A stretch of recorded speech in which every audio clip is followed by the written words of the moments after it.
Hello friends, welcome to focus India books and study circle. Andhra Pradesh, Telangana రాష్ట్రాల్లో పోటీ పరీక్షలు prepare అవుతున్న అభ్యర్థులందరికీ మన ఫోకస్ ఇండియా నుంచి శుభాకాంక్షలు అండి. ఈ వీడియోలో ఏంటంటే బిడ్ బ్యాంక్స్ సంబంధించి ఏపీఎస్సి గ్రూప్ 1 అయినా, గ్రూప్ 2 అయినా, గ్రూప్ 3 అయినా, గ్రూప్ 4 అయినా, అదేవిధంగా ఎస్ఐ కానిస్టేబుల్కి సంబంధించి అంటే మనం కంటెంట్ ప్రిపేర్ అయిన తర్వాత బిట్స్ ప్రాక్టీస్ చేయాల్సి ఉంటుంది, లేకపోతే టెస్ట్ సిరీస్ రాయాల్సి ఉంటుంది. ఎందుకు అంటే మనం సబ్జెక్ట్ ఎగ్జాంపుల్ హిస్టరీ తీసుకుంటే హిస్టరీలో అంటే సబ్జెక్టు పోర్షన్ కంప్లీట్ అయిపోయిన తర్వాత ప్రాక్టీస్ చేస్తేనే మనకు గుర్తుంటుంది అనమాట. ఒక చాప్టర్ చదివేశాము, దాని మీద బిట్స్ చేయాల్సి ఉంటుంది అనమాట. ఎందుకు అంటే మనం ఎంతవరకు నేర్చుకున్నామని చెప్పి తెలియాలా అంటే బిట్స్ ప్రాక్టీస్ చేయాల్సి ఉంటుంది. లేకపోతే ఎగ్జామ్స్ అంటే టెస్ట్, ఆన్లైన్ టెస్ట్ కానీ ఆఫ్లైన్ టెస్ట్ కానీ రాస్తే చాలా ఉపయోగకరంగా ఉంటుంది, మర్చిపోవడానికి చాలా తక్కువ అవకాశం ఉంటుందన్నమాట. దానికి సంబంధించి అంటే మన ఆన్లైన్ వెబ్సైట్లో బిడ్ బ్యాంక్స్కి సంబంధించి అప్లోడ్ చేస్తూ ఉన్నాము. అదేవిధంగా ప్రీవియస్గా ఏపీఎస్సి గ్రూప్ 2కి సంబంధించి తెలుగు అకాడమీ బుక్స్, ప్రిలిమ్స్కి సంబంధించి, అదేవిధంగా మెయిన్స్కి సంబంధించిన బుక్స్ మీద వీడియోస్ అప్లోడ్ చేయడం జరిగింది. చాలా రెస్పాన్స్ చాలా మంచిగా ఉందండి. చాలా ఇంకా మోర్ వీడియోస్ అని చెప్పేసి అడుగుతున్నారు. థ్యాంక్ యూ సో మచ్ అండి. అందరికీ నన్ను ఎంతగా సపోర్ట్ చేస్తున్నందుకు చాలా చాలా థ్యాంక్ యూ అండి. ఎందుకంటే ప్రాక్టీస్ బిట్స్, మీరు ఈ వీడియోని మొదటిసారి చూస్తున్నట్టయితే నా ఛానల్ని సబ్స్క్రైబ్ చేసుకోండి. ఈ పోటీ పరీక్షలకు సంబంధించి అంటే కాంపిటేటివ్ ఎగ్జామ్స్ సంబంధించి సిలబస్ కానీ, అదేవిధంగా బిట్స్ కానీ, బిడ్ బ్యాంక్స్, అదేవిధంగా కంటెంట్ సంబంధించిన బుక్స్ కానీ, అదేవిధంగా క్లాసెస్కి సంబంధించి అప్డేట్స్ అంతా మనం ఇవ్వబోతున్నాం అనమాట. మన యూట్యూబ్ ఛానల్ ద్వారా అందరికీ తెలియజేయాలనుకుంటున్నాను. అన్నీ A to Z ఇన్ఫర్మేషను మన ఛానల్లో అప్లోడ్ అవుతూ ఉంటుందన్నమాట డే బై డే. అందుకని సబ్స్క్రైబ్ చేసుకోండి, లైక్ చేయండి. మీరు లైక్ చేస్తే చాలా హ్యాపీగా ఇంకా మోర్ వీడియోస్ చేయడానికి నేను కూడా ట్రై చేస్తాను. ఈ వీడియోలో భాగంగా ఇప్పుడు బిడ్ బ్యాంక్స్కి సంబంధించి మార్కెట్లో అసలు ఏమేమి బిడ్ బ్యాంక్స్ ఉన్నాయి, తెలుగు అకాడమీకి సంబంధించిన బిడ్ బ్యాంక్స్ ఏమున్నాయి, అదేవిధంగా ప్రైవేట్ పబ్లికేషన్కి సంబంధించిన బిడ్ బ్యాంక్స్ ఏమున్నాయి, దీని మీద వీడియో ఉంటుంది చూడండి. వీడియోలో భాగంగా ఏపీఎస్సి గ్రూప్ 2 అని చెప్పేసి హెడ్డింగ్కి ఇచ్చినప్పటికీ ఈ బిడ్ బ్యాంక్స్ ఎస్ఏ కానిస్టేబుల్ కానీ, గ్రూప్ 3, గ్రూప్ 4 కానీ, అదేవిధంగా గ్రూప్ 1కి కూడా అన్నిటికంటే తెలుగు అకాడమీ బిడ్ బ్యాంక్స్ ఉన్నాయి, చూపిస్తాను నేను ఇప్పుడు. తెలుగు అకాడమీకి సంబంధించి ఉన్నాయి, ప్రైవేట్ ఆథర్కి సంబంధించిన బిడ్ బ్యాంక్స్ కూడా ఉన్నాయి. సీనియర్ ఫ్యాకల్టీస్ అంటే ఆల్రెడీ ప్రీవియస్గా నేను చెప్పే బిడ్ బ్యాంక్స్ సీనియర్గా అంటే సీనియర్ అభ్యర్థులు ఎవరైతే ఉన్నారో వాళ్ళకి తెలుసు అనమాట. కొత్తగా ఎవరైనా ఈ పోటీ పరీక్షలు ప్రిపేర్ అవుదామని వచ్చిన వాళ్ళకి ఏ బిడ్ బ్యాంక్స్ ఉన్నాయి అసలు మార్కెట్లో, ప్రీవియస్గా ఇంతకుముందు జాబ్ కొట్టిన అభ్యర్థులు ఏ బిడ్ బ్యాంక్స్ని ప్రిపేర్ అయినారు, అది కొత్తగా వచ్చిన వాళ్ళకి తెలియదు కదా. అందుకని చెప్పేసి ఒక అవగాహన కల్పించడం కోసమే ఈ వీడియో చేస్తున్నానండి. అభ్యర్థులు గమనించగలరు. గ్రూప్ 2 అని చెప్పి హెడ్డింగ్ ఇచ్చినప్పటికీ అన్ని ఎగ్జామ్స్కి బిడ్ బ్యాంక్స్ ఉపయోగపడతాయి అన్నమాట. ఓకేనమ్మా. అయితే బిడ్ బ్యాంక్స్ 50% ఆఫర్ అని చెప్పేసి ఇక్కడ హైలైట్ చేయడం జరిగింది. ఇది మన లాంచింగ్ ఆఫర్, మన వెబ్సైట్ లాంచ్ చేయడం జరిగింది కదా. అందుకని చెప్పేసి 50% ఆఫర్లో కొన్ని బిడ్ బ్యాంక్స్ ఉన్నాయన్నమాట. అన్నీ ఉండవు, కొన్ని ఉంటాయి. అది మీరు వెబ్సైట్లోకి వెళ్ళి చెక్ చేసుకుంటే ఏమేమి ఉన్నాయి, ఏమేమి లేవు అనేది మీకు కనిపిస్తుంది అనమాట. ఓకేనా. ఆఫర్ అని చెప్పి ఈ 50% ఆఫర్ కూడా లిమిటెడ్ ఆఫర్ అనమాట. ఈ 50% ఆఫర్ కూడా లిమిటెడ్గా ఉంటుందన్నమాట. ఎప్పుడో అయిపోతుందో తెలీదు. ఓకేనా. అందుకని చెప్పేసి ఎవరైనా అభ్యర్థులు, సీనియర్ అభ్యర్థులు ప్రీవియస్గా బిడ్ బ్యాంక్స్ పర్చేజ్ చేయకపోతే చూడండి, ఒకసారి వెబ్సైట్లోకి వెళ్ళి చూడండి. మన వెబ్సైట్ వచ్చేసి www.focusindiaonline.com అని చెప్పేసి ఉంటుందన్నమాట. ఇది ఓకేనా. వీడియోలో భాగంగా బిడ్ బ్యాంక్స్ ఏమన్నా ఒకసారి చూద్దాం. ఇవి వచ్చేసి భారతదేశ చరిత్ర, ప్రశ్నల నిధి అని చెప్పేసి ఇవ్వడం జరిగిందనమాట. ఇక్కడ హైలైట్ ఏంటంటే సివిల్ సర్వీస్ గ్రూప్ 1, 2, 3 అని పోటీ పరీక్షలకు ఉపయోగం అని చెప్పేసి ఇవ్వడం జరిగింది. ఆథర్ వచ్చేసి హర్షవర్ధన్ అని చెప్పేసి ఇవ్వడం జరిగింది అనమాట. హర్షవర్ధన్ సారు బుక్ అనమాట. ఇదే విధంగా ఇది ప్రశ్నల నిధి చరిత్ర, విశ్వవిద్యాలయ ప్రవేశ పరీక్షలకు, ఇతర పోటీ పరీక్షలకు అని చెప్పేసి ఇవ్వడం జరిగింది. ఇది తెలుగు అకాడమీ ప్రచురణ అనమాట. ఈ బిడ్ బ్యాంకు చాలా చాలా బాగుంటుంది అనమాట ఈ బిడ్ బ్యాంకు. ఓకేనా. తర్వాత వచ్చేసి ఇది పిఎన్ఆర్ పబ్లికేషన్ నుంచి వెలువడిన బిడ్ బ్యాంక్ అండి. భారతదేశ చరిత్ర మరియు జాతీయ ఉద్యమం అని చెప్పేసి ఇవ్వడం జరిగింది. ప్రాచీన, మధ్యయుగ, ఆధునిక భారతదేశ చరిత్ర అంటే ఈ బిడ్ బ్యాంక్ లో 3 కవర్ చేయడం జరిగింది అనమాట. ప్రాచీనం ఉంది, మధ్యయుగం ఉంది, అదేవిధంగా భారతదేశ చరిత్ర 3 టాపిక్స్ ని కవర్ చేయడం జరిగింది. ప్రీవియస్ ఎగ్జామ్స్ పేపర్స్ అని చెప్పేసి ఇవ్వడం జరిగింది. 10 గ్రాండ్ టెస్ట్లను కూడా ఇవ్వడం జరిగింది అనమాట. ఈ బిడ్ బ్యాంక్ కూడా బాగుంటుంది. అదేవిధంగా భారతదేశ చరిత్ర బిడ్ బ్యాంక్ మోడల్ పేపర్స్ అని చెప్పేసి ఇవ్వడం జరిగింది. ఇది నిపుణ పబ్లికేషన్ బిడ్ బ్యాంక్ అండి. ఇది కూడా బాగుంటుంది. అదేవిధంగా ఏపీపీఎస్సీ స్క్రీనింగ్ కి సంబంధించి భారతీయ చరిత్ర ప్రాక్టీస్ బిట్స్ అని చెప్పేసి విజేత కాంపిటీషన్ ఉందన్నమాట. ఇది చార్ట్ రూపంలో A3 ఉంటుంది కదా, చార్ట్స్ వచ్చాయి కదా ప్రీవియస్ గా, ఆ రూపంలో ఉంటుందన్నమాట. ఇది వచ్చేసి Indian history Rafi sir bid bank అనమాట. సార్ అసిస్టెంట్ ప్రొఫెసర్ హిస్టరీలో ఏపీపీఎస్సీ, టీఎస్పీఎస్సీ, యూపీఎస్సీ అని చెప్పేసి హైలైట్ చేయడం జరిగింది. కాన్సెప్ట్ బేస్డ్ ఆబ్జెక్టివ్ మెటీరియల్ అని చెప్పేసి కూడా ఇవ్వడం జరిగింది అనమాట. ఈ బిడ్ బ్యాంక్ కూడా బాగుంటుంది అనమాట. Rafi sir senior faculty.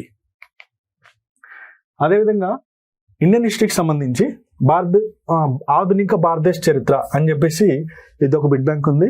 అదేవిధంగా ఆంధ్రప్రదేశ్ చరిత్ర, ఇది కిరణ్ పబ్లికేషన్ కి సంబంధించిన బిడ్ బ్యాంక్ అనమాట. ఇది కూడా మన వెబ్సైట్ లో అవైలబుల్ ఉంది. ఇది కూడా మన వెబ్సైట్ లో అవైలబుల్ గా ఉంది. ఇది వచ్చి జాగ్రఫీకి సంబంధించి ఏపీపీఎస్సీ గ్రూప్ 2 ప్రిలిమ్స్ లో జాగ్రఫీ 30 మార్క్స్ ఉంది కదా, దానికి చదవాల్సిన అంటే జాగ్రఫీ వరల్డ్ ఉంది, ఇండియా ఉంది, అదేవిధంగా ఆంధ్రప్రదేశ్ ఉంది కదా. జాగ్రఫీకి సంబంధించి సబ్జెక్టు బిడ్ బ్యాంక్స్ ఏంటంటే ఇవన్నమాట. ఇది తెలుగు అకాడమీ ప్రచురణ ప్రశ్నలు, ఇది భూగోళ శాస్త్రం. ఇది కూడా విశ్వవిద్యాలయాల ప్రవేశ పరీక్షలకు మరియు ఇతర పోటీ పరీక్షలకు అని చెప్పేసి హైలైట్ చేయడం జరిగింది అనమాట. అదేవిధంగా జాగ్రఫీ ప్రపంచము, భారతదేశము, ఆంధ్రప్రదేశ్, ఇది MC Reddy publication bid bank. Author వచ్చేసి ఏడివి రమణ రాశారండి. ఇది కూడా అవైలబుల్ గా ఉంటుంది అనమాట. ఇది వచ్చేసి నిపుణ పబ్లికేషన్ బిడ్ బ్యాంకు, భారతదేశము, ప్రపంచము మరియు ఆంధ్రప్రదేశ్ అని చెప్పేసి ఇవ్వడం జరిగింది. ఇది కూడా మన వెబ్సైట్ లో అవైలబుల్ గా ఉంటుంది. ఇది వచ్చేసి ప్రాక్టీస్ బిట్స్ అనమాట, మెంటల్ ఎబిలిటీకి సంబంధించినవి అనమాట. అంటే ఏపీపీఎస్సీ గ్రూప్ 2 లో మెంటల్ ఎబిలిటీ 30 మార్క్స్ ఉంది కదా, కంటెంట్ అంతా ప్రిపేర్ అయిన తర్వాత అసలు మీకు వస్తున్నాయా లేవా, మనం చేయగలుగుతున్నామా లేదా, దీని మీదే ఉంటుంది మొత్తం. మీరు కంటెంట్ ఎంతవరకు నేర్చుకున్నారు, ఎంతవరకు ప్రాక్టీస్లో ఉన్నారు, ఎంతవరకు అంటే ఎగ్జాంపుల్ ఇప్పుడు ఈ మెంటల్ ఎబిలిటీకి సంబంధించి అర్థమెటిక్, రీజనింగ్ సంబంధించి ఒక్కొక్క క్వశ్చన్ ఎంత టైంలో చేస్తున్నారు అనే దాని మీదే ఆధారపడి ఉంటుంది. టైం వేస్ట్ అవ్వకుండా మీరు బయట ఎక్కువ ప్రాక్టీస్ చేస్తే ఎగ్జామ్ హాల్లో టైం సేవ్ అవుతుంది అనమాట. దానివల్ల ఎక్కువగా టెన్షన్ పడకుండా ప్రశాంతంగా ఉండి ఎగ్జామ్ రాయగలుగుతారు. మెంటల్ ఎబిలిటీకి సంబంధించి ఒక క్వశ్చన్ రైట్ మీరు చేసినప్పుడు రైట్గా వచ్చింది అనుకోండి, ఓకే రైట్ ఆన్సర్ వచ్చిందని చెప్పేసి హ్యాపీగా చేయగలుగుతారు. రాంగ్ ఆన్సర్ వచ్చింది అనుకోండి, మీకు అక్కడే చేస్తూ కూర్చుంటారు, టైం వేస్ట్ అయిపోతుంది అనమాట. అభ్యర్థులు గమనించండి. ఇవన్నీ జరగకుండా ఉండాలంటమ్మా మీరు ఒక్కటే ప్రాక్టీస్ చేయాల్సి ఉంటుంది. అది ఏ సబ్జెక్ట్ అయినా సరే, కాకపోతే మెంటల్ ఎబిలిటీకి సంబంధించి కొద్దిగా ఇంకొంచెం కాన్సన్ట్రేషన్ చేయాల్సి ఉంటుంది అనమాట. ఓకేనా? దానికి సంబంధించి ఇది ఒకటి ఉంటుంది. సొసైటీ కూడా 30 మార్క్స్ ఉంది ఏపీపీఎస్సీ గ్రూప్ 2 లో. ఇది వచ్చేసి నిర్మాణ పబ్లికేషన్ సంబంధించింది అనమాట. ఏపీపీఎస్సీ 2024 అని చెప్పేసి ఇది 2024 లో రిలీజ్ అయిన బిడ్ బ్యాంకు. ఇప్పుడు కూడా కొత్త బిడ్ బ్యాంక్స్ వస్తాయి ఈసారి కూడా. సమగ్ర ప్రశ్నల నిధి అని చెప్పేసి ఇవ్వడం జరిగింది. సామాజిక నిర్మితి, వివాదాలు, సంక్షేమ యంత్రాంగము, ఇక్కడ సంక్షేమ యంత్రాంగం కూడా ఇంక్లూడింగ్ ఉంటుంది అనమాట దీంట్లో. అదేవిధంగా ఇది కూడా అంతే, భారతీయ సమాజము సేమ్ సామాజిక నిర్మితి, వివాదాలు, విధానాలు అని చెప్పేసి ఇవ్వడం జరిగింది. ఇవి కూడా అప్డేట్ బిడ్ బ్యాంక్స్ వస్తాయి. రచయిత వచ్చేసి డాక్టర్ శ్రవణ్ సార్ అండి. ఈసారి కూడా అసిస్టెంట్ ప్రొఫెసర్గా వర్క్ చేస్తున్నారు. ఇది చాలా బాగుంటాయి, చూడండి ఒకసారి. మన వెబ్సైట్లు కూడా అందుబాటులో ఉంటాయన్నమాట. ఇవి వచ్చేసి ఏపీపీఎస్సీ గ్రూప్ 2కి సంబంధించి శ్రీ వినూత్న పబ్లికేషన్స్ వారి అనమాట. ఆ వినూత్న పబ్లికేషన్ అందరికి తెలిసిందే. ఈ పబ్లికేషన్స్ నుంచి ఇవి ఏపీపీఎస్సీ గ్రూప్ 2కి సంబంధించి ప్రీవియస్ పేపర్ 1 వచ్చేసి ఆంధ్రప్రదేశ్ చరిత్ర, ఇండియన్ పాలిటీ అని చెప్పేసి ఇవ్వడం జరిగింది. మెయిన్స్కి సంబంధించి latest most important previous bits అని చెప్పేసి ఇవ్వడం జరిగింది. ఇది కూడా అంతే. పేపర్ 2కి సంబంధించి Indian and AP economy, science and technology, latest most important practice bits అని చెప్పేసి హైలైట్ చేయడం జరిగింది అనమాట. ఇవి కూడా మన వెబ్సైట్లో అవైలబుల్గా ఉంటాయి. మంచి డిస్కౌంట్స్తో ఉంటాయి అనమాట. కొన్ని ఇప్పుడు నేను చెప్పాను కదా 50%లో ఉంటాయన్నమాట. లిమిటెడ్ ఆఫర్ ఉందండి, అభ్యర్థులు గమనించగలరు. అదేవిధంగా ఇది వచ్చేసి శుంకర రమాదేవి మేడం అనమాట, పాలిటీ ఫ్యాకల్టీ మేడం గారు. భారత రాజ్యాంగము, రాజకీయ వ్యవస్థ, topic wise bits, kick revision material అని చెప్పేసి ఇవ్వడం జరిగిందండి. ఇది కూడా మన వెబ్సైట్లో అవైలబుల్గా ఉంది, చూడండి అభ్యర్థులు ఒకసారి. ఇది వచ్చేసి వరల్డ్ జాగ్రఫీకి సంబంధించి.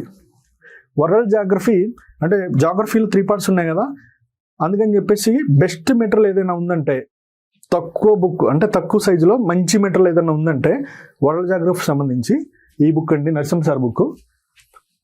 ఈ బుక్ మన దగ్గర మన వెబ్సైట్లో అవైలబుల్గా ఉంది, చూడండి ఒకసారి. ఫుల్లీ రివైజ్డ్ అని చెప్పేసి ఇవ్వడం జరిగింది. దీంట్లో పొందుపరిచిన అంశాలు ఏంటంటే విశ్వం గురించి అనమాట, యూనివర్స్ గురించి ఉంది, అదేవిధంగా వాతావరణ శాస్త్రము, భూస్వరూప శాస్త్రము, అదేవిధంగా సముద్ర శాస్త్రము అని చెప్పేసి ఇవ్వడం జరిగిందనమాట. కొన్ని బుక్స్ ఇప్పుడు నేను చెప్పిన దాంట్లో బిడ్ బ్యాంక్స్లో చాలా వరకు 50%లో ఉన్నాయన్నమాట. అభ్యర్థులు గమనించండి. కావాలంటే మీరు మన వెబ్సైట్లోకి వెళ్ళి బుకింగ్ చేయండి, పంపిస్తాను. ఆల్రెడీ ఇప్పుడు వీడియోస్ రిలీజ్ చేయడం జరిగిందిగా, ప్రీవియస్గా 4 వీడియోస్. ఆ వీడియోస్ చేసిన వాళ్ళు చాలామంది ఆర్డర్స్ ఇస్తున్నారండి. మీ అందరికీ చాలా చాలా థ్యాంక్ యూ సో మచ్ అండి. ఎందుకంటే ఆన్లైన్లో పంపిస్తారో లేదో, మీరు ఎక్కడో మారుమూల గ్రామీణ ప్రాంతాలు ఉంటారు. మీరు అంటే ట్రస్ట్ ఇంపార్టెంట్ కదా, ఫస్ట్ ట్రస్ట్ ఇంపార్టెంట్. మీరు ఆర్డర్లు ఇస్తారు, 2-3 వేలు అవుతుంది కదా, 3-4 వేలు ఇట్లా అమౌంట్ అయినప్పుడు ఇంత అమౌంట్ పే చేస్తే పంపిస్తారో లేదో అనేది కూడా ఉంటుంది. మీరు నన్ను ట్రస్ట్ చేసినందుకు మీ అందరికి చాలా థ్యాంక్ యూ అండి. అంతే, ఇంకా అయిపోయినాయి అనమాట ఇవి. వరల్డ్ జాగ్రఫీ ఒకసారి చూడండి అమ్మా వెబ్సైట్లోకి వెళ్ళి. ఇది కూడా వెబ్సైట్లో మంచి డిస్కౌంట్స్తోనే పెట్టడం జరిగిందనమాట. అందుకని చెప్పేసి చూడండి ఒకసారి, వెబ్సైట్లోకి వెళ్ళి చూడండి అసలు ఏమేమి ఉన్నాయి, ఏమేమి లేవు అని చెప్పేసి. రాబోయే రోజుల్లో కొత్త బిడ్ బ్యాంక్స్ ఏమొచ్చినా కానీ మళ్ళీ వీడియోస్ చేస్తాను, మన వెబ్సైట్లో అందుబాటులో ఉంచుతాను. మ్యాక్సిమం తక్కువ ప్రైజ్లో ఉండేలాగే ప్లాన్ చేస్తున్నాను. నేను కూడా తక్కువ ప్రైజెస్లోనే పెడతాను. ఎందుకంటే ఇప్పుడు ఎగ్జామ్ చాలా ఎగ్జామ్స్ వస్తున్నాయి. ఇప్పుడు ఉగాదికి జాబ్ క్యాలెండర్ అంటున్నారు కదా, అందుకని చెప్పేసి అభ్యర్థులు మీ ప్రిపరేషన్ని కంటిన్యూ చేయండి. చదివిన సబ్జెక్ట్ని బాగా చదవండి, రివిజన్ చేయండి. తర్వాత బిడ్ బ్యాంక్స్ తీసుకొని ప్రాక్టీస్ చేయండి. 1-2 సార్లు చదివితే బాగా గుర్తుంటుంది, మీ కాన్ఫిడెన్స్ పెరిగిద్ది అనమాట. దానివల్ల చాలా చాలా చాలా ఉపయోగాలు ఉన్నాయి. ఒక సబ్జెక్ట్ మీద కాన్ఫిడెన్స్ పెరిగితే ఇంకో సబ్జెక్ట్ మీద కూడా పెరుగుతుంది. ఇలా అన్ని సబ్జెక్ట్స్ మీద పెరిగితే ఎగ్జామ్ బాగా రాస్తారు. పాజిటివ్ వైపుతో ఉండాలి ఎప్పుడు. మనకి ఒక జాబే కావాలి కదా, ఎన్నన్నా రానియండి, మనకి ఎన్ని జాబులు కావాలి, ఒక మనిషికి ఒక జాబే కావాలి కదా. అందుకని చెప్పేసి పాజిటివ్గా టైం టేబుల్ వేసుకోండి, టైం టేబుల్ని ఫాలో చేయండి. ప్రిలిమ్స్కి చదువుతూ మెయిన్స్కి సంబంధించి 2 సబ్జెక్ట్స్ చదవండి. నేను అదే చెప్తున్నాను, ఎందుకంటే పాలిటీ కానివ్వండి, అదేవిధంగా జాగ్రఫీ కానివ్వండి, అన్ని ఎగ్జామ్స్లో ఉంటుంది అనమాట. ఇది వరల్డ్ జాగ్రఫీ అయినా, ఇండియా జాగ్రఫీ అయినా, అదేవిధంగా రీజనల్ జాగ్రఫీ అయినా, ఏదైనా సరే ప్రిలిమ్స్తో పాటు మెయిన్స్ని చదవండి. మళ్ళీ మొత్తం ఇప్పుడు ముందు ప్రిలిమ్స్ చదువుదాము, ఇది క్వాలిఫై అయ్యాక మెయిన్స్ చదువుదామంటే అప్పుడు టైం ఉండదండి, టెన్షన్ పడతారు. అర్థం చేసుకోండి, ఓకేనా. ఎక్కువ స్టడీ చేయాలి, ప్రాక్టీస్ చేయాలి. చాలామంది ఇప్పుడు ప్రీవియస్గా ఎగ్జామ్ రాసిన అభ్యర్థులు చెప్పే ఒకే మాట, అన్న టైం సరిపోలేదు సార్, మాకు టైం సరిపోలేదు, మేము ప్రాక్టీస్ చేయలేదు అని చెప్తున్నారు. 1 రివిజన్, 2 రివిజన్లు, 3 రివిజన్లు ఇచ్చారనుకోండి, మీకు సబ్జెక్ట్ వచ్చేస్తుంది కదమ్మా. అప్పుడు ఏం చేయాలా అంటే ప్రాక్టీసే చేయాలి. ఇంకా ప్రాక్టీస్. సక్సెస్ అవ్వాలంటే బిట్స్ ప్రాక్టీస్ చేయడమే. మీరు ఎన్ని బిట్లు ప్రాక్టీస్ చేస్తే అంత నాలెడ్జ్ వస్తుంది. అన్ని మిస్టేక్స్ చేస్తారు, మనం మిస్టేక్స్ చేస్తే ఎక్కువ గుర్తుపెట్టుకుంటాం. ఓకేనా, ఆల్ ది బెస్ట్ అమ్మా.